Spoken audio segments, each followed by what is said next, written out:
Cambridge 17, Listening Test 3. You will hear a number of different recordings. All the recordings will be played once only. The test is in 4 parts. You will have 10 minutes at the end of the test to transfer your answers to the answer sheet. Now turn to section 1. First, you have some time to look at questions 1 to 6.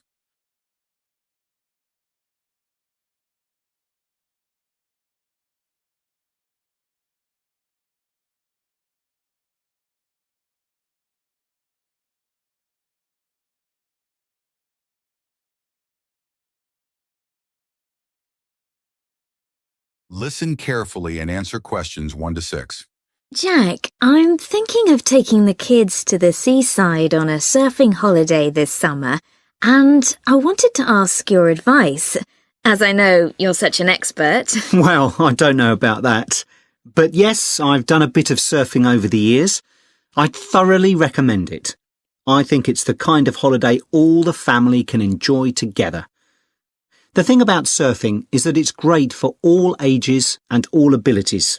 My youngest started when he was only 3. Wow!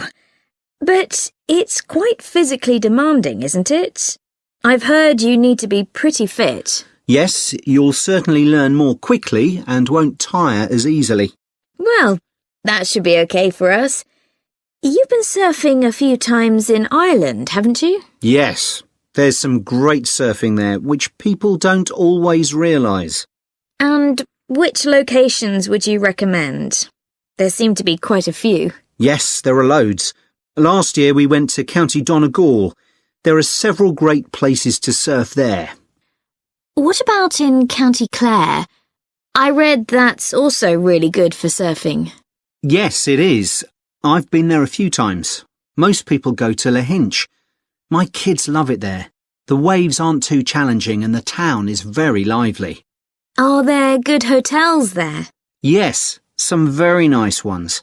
And there are also a few basic hostels and campsites. It's great if you need lessons, as the surf schools are excellent. Sounds good. Yes, and there's lots to see in the area, like those well-known cliffs. I've forgotten the name of them. Oh, don't worry. I can look them up. I've also been surfing in County Mayo, which is less well known for surfing, but we had a really good time. That was a few years ago when the kids were younger. There's a good surf school at Carraniskey Beach. How do you spell that? Carrowniskey.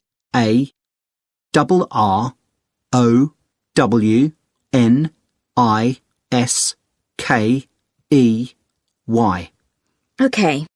I put the kids into the surf camp they run during the summer for 10 to 16-year-olds. Oh, right. How long was that for? 3 hours every day for a week. It was perfect. They were so tired out after that.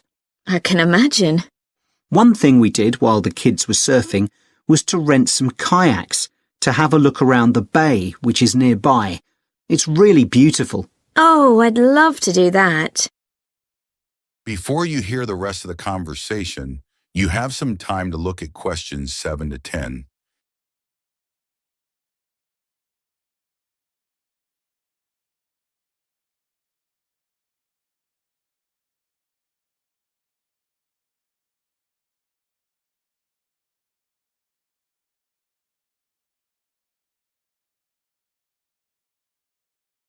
Now listen and answer questions 7 to 10. Now, the only time I went to Ireland, it rained practically every day. Yes, that can be a problem. But you can surf in the rain, you know. It doesn't have the same appeal somehow. Well, the weather's been fine the last couple of years when I've been there. But actually, it tends to rain more in August than in the spring or autumn. September's my favourite month because the water is warmer then. The only problem is that the kids are back to school then. I know. But one good thing about Irish summers is that it doesn't get too hot. The average temperature is about 19 degrees, and it usually doesn't go above 25 degrees. That sounds all right. Now, what about costs? Surfing is a pretty cheap holiday, really. The only cost is the hire of equipment. You can expect to pay a daily rate of about €30 for the hire of a wetsuit and board, but you can save about €40 if you hire by the week. That's not too bad. No. It's important to make sure you get good quality wetsuits. You'll all get too cold if you don't. And make sure you also get boots.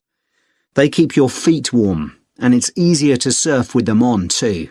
Okay, well, thanks very much for that. That is the end of part 1. You now have half a minute to check your answers.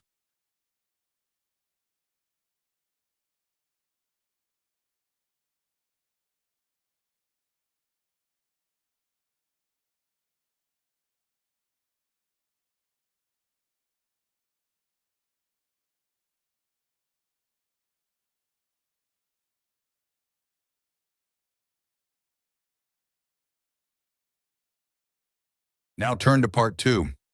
First, you have some time to look at questions 11 to 15.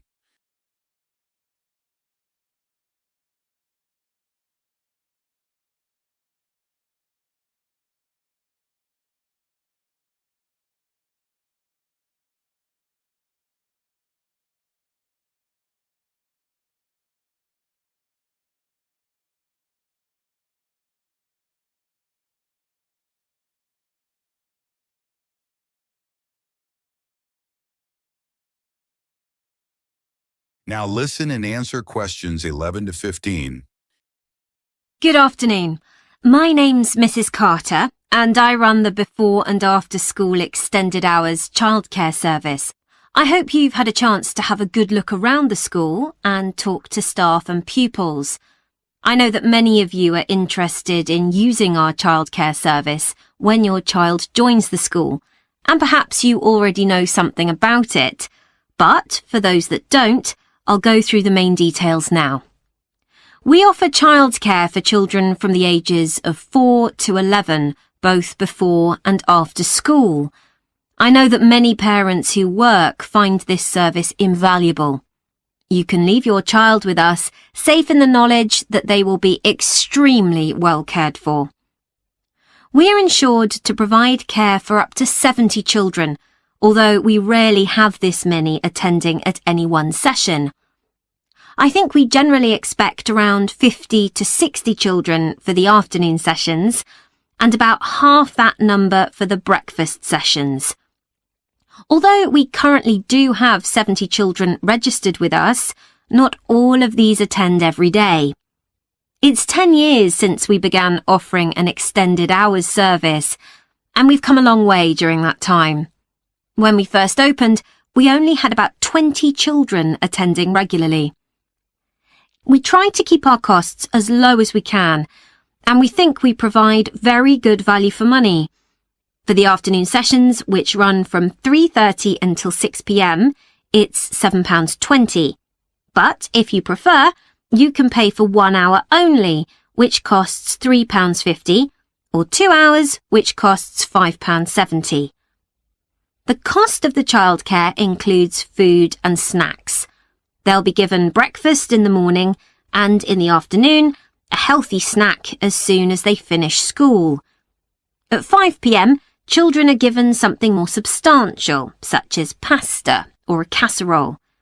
Please inform us of any allergies that your child might have, and we'll make sure they're offered a suitable alternative. As you may know, the childcare service runs through the school holidays from 8 a.m. to 6 p.m. We offer a really varied and exciting programme to keep the children entertained. We don't want them to feel as if they are still at school. It will also feel different because they'll get the chance to make new friends with children from other schools. Spaces are available for them because a lot of our term time children don't always attend during the holiday. In the past, parents have asked if children over the age of 11 are allowed to come with their younger brothers and sisters, but I'm afraid we're unable to do this because of the type of insurance we have. Before you hear the rest of the conversation, you have some time to look at questions 16 to 20.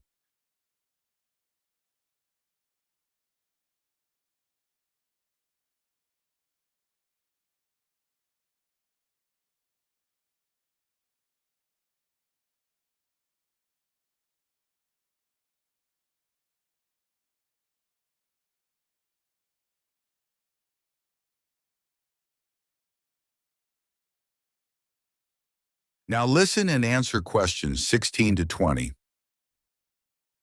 So now let me tell you about some of the activities that your child can do during the after-school sessions. As well as being able to use the playground equipment, computers, and the library, there is usually at least one special activity that children can do each day. For example, Spanish. We have a specialist teacher coming in every Thursday to give a basic introduction to the language through games and songs. She does 2 sessions, one for the over 8s and one for the younger children. This is the only activity which we have to make an extra charge for, but it's well worth it. Once a week, the children have the opportunity to do some music. We're very lucky that one of our staff is a member of a folk band.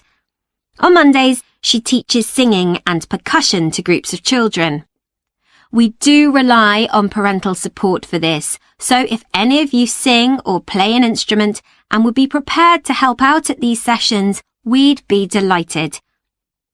Painting continues to be one of the most popular activities. To begin with, we weren't keen on offering this because of the extra mess involved, but children kept asking if they could do some art, and so we finally gave in. Art is great for helping the children to relax after working hard at school all day. Yoga is something that we've been meaning to introduce for some time, but haven't been able to find anyone available to teach it. Until now, that is. So we'll see how this goes. Hopefully, children will benefit in all sorts of ways from this. Cooking is another popular activity. They make a different sort of cake or pizza or bread each week. Although the younger children love doing it, we found that the mess was just too much. So we've decided to restrict this to the over 8s, as they are better able to clean up after themselves. That is the end of part 2. You now have half a minute to check your answers.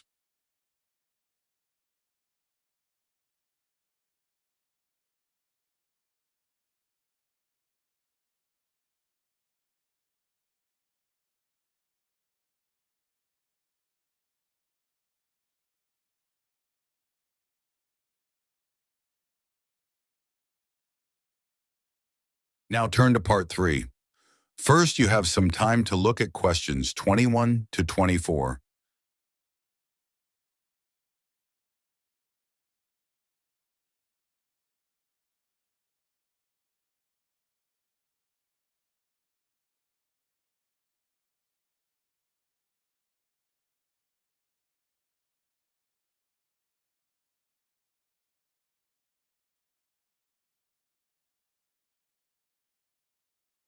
Now listen and answer questions 21 to 24.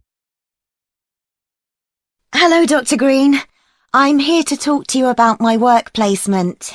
Oh, yes, it's Holly, isn't it? Yes. So, which work placement have you chosen? I decided to go for the Orion Stadium placement. The event I'll be managing is one where I'm helping to set up a sports competition for primary school children. Yep, that's always a popular placement, even though it can be tougher than you think, working with children. I know, but it's the fresh air that attracts me. Organising something indoors doesn't have the same appeal, even though it might be fun. OK, so obviously safety is going to be one of your key concerns for this event? Yes, I've already thought about that. I'll need to make sure none of the equipment's damaged. Ah, well, you'll be working with schools, so the equipment will be their responsibility. However, the grounds and what goes on there will be yours. Oh, I see. That'll include keeping everyone within the boundary once they're in their kit and on the field? Exactly. You'll need to inspect areas like changing rooms as well, for anything someone can trip over, but your main priority will be not to lose anyone. Right.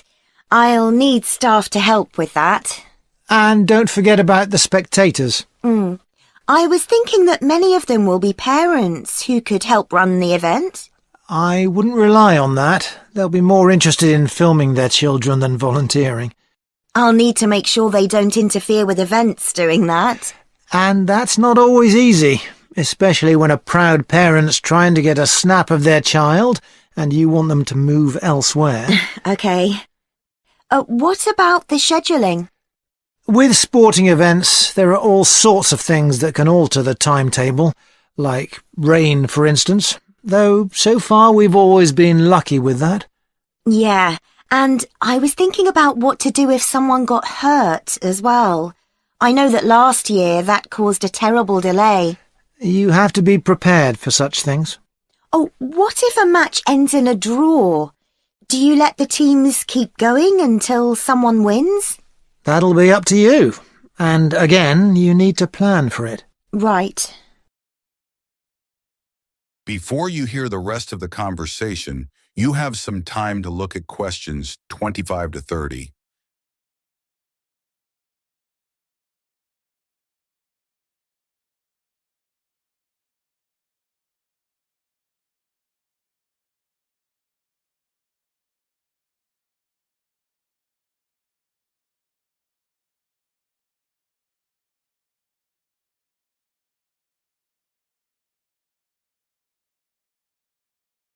Now listen and answer questions 25 to 30. Now, the aim of your work placement is to give you the opportunity to develop the skills that an events manager needs. So let's talk about those a bit. Well, I think my communication skills are pretty good. I can talk on the phone to people and book venues and that kind of thing. Good. Just remember, it isn't only about what you say. If you meet someone face-to-face and want to persuade them to be a sponsor, for example... Oh, I'll dress up for that, sure. Good. Let's go on to think about your organisational skills. You're working in a very people-based industry, and that means things won't always go to plan. I guess it's being prepared to make changes that matters. That's right. You may have to make an on-the-spot change to a timetable because of a problem you hadn't anticipated. Just do it, OK. How's your time management these days? I'm working on it. I'm certainly better when I have a deadline, which is why this work suits me. Yes, but it's how you respond as that deadline approaches. I know I've got to look calm, even if I'm in a panic. Just think to yourself, no one must know I'm under pressure. Yeah, even though I'm multitasking like crazy. Another skill that events managers need is creativity. Often your client has what we call the big picture idea, but it's up to the events manager to think of all the fine points that go to making it work. Right. So I need to listen carefully to that idea and then fill in all the gaps. That's right. And you'll have a team working under you. So another key skill is leadership. Your team may have lots of ideas too, but you've got to make the ultimate choices. Do we have refreshments inside or out, for example? Isn't it better to be democratic? It's a nice idea, but you have the ultimate responsibility. So believe in what you think best. Be prepared to say, yes, that's a good idea, but it won't work here. I see what you mean. What about the networking side of things? I know it's an area that a lot of students worry about because we don't have much experience to offer others. But even without it, you can still be an interesting person with useful ideas, and the more people you impress, the better. I guess that will help me when I apply for a real job. Exactly. Think ahead, remember what your ambitions are, and keep them in mind. Definitely. That is the end of part 3. You now have half a minute to check your answers.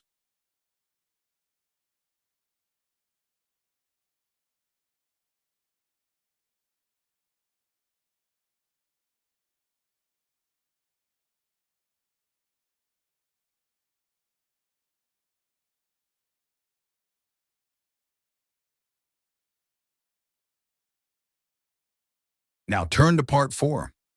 First, you have some time to look at questions 31 to 40.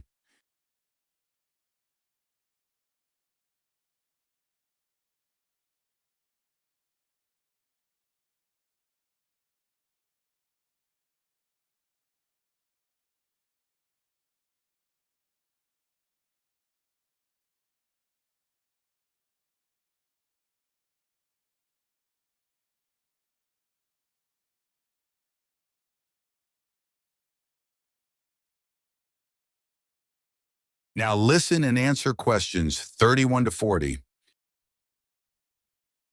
Scientists believe that a majority of the Earth's bird population migrate in some fashion or other. Some travel seasonally for relatively short distances, such as birds that move from their winter habitats in lowlands to mountaintops for the summers. Others, like the Arctic tern, travel more than 25,000 miles seasonally between the northern and southern poles. Bird migration has been studied over many centuries through a variety of observations. But until relatively recently, where birds went to in the winter was considered something of a mystery. The lack of modern science and technology led to many theories that we now recognize as error-filled and even somewhat amusing. Take hibernation theory, for example.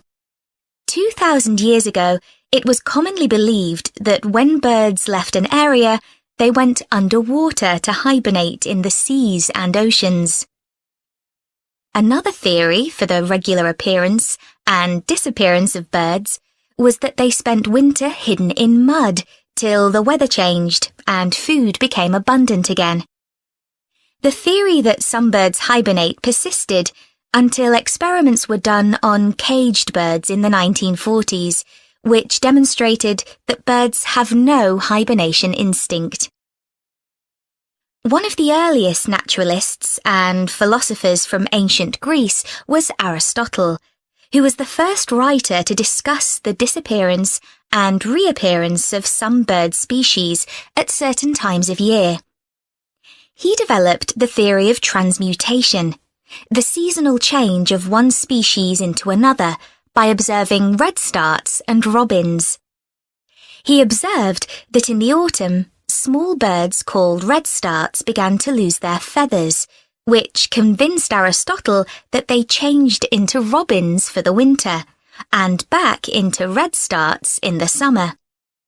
These assumptions are understandable, given that this pair of species are similar in shape, but are a classic example of an incorrect interpretation based on correct observations. The most bizarre theory was put forward by an English amateur scientist, Charles Morton, in the 17th century. He wrote a surprisingly well-regarded paper, claiming that birds migrate to the moon and back every year. He came to this conclusion as the only logical explanation for the total disappearance of some species.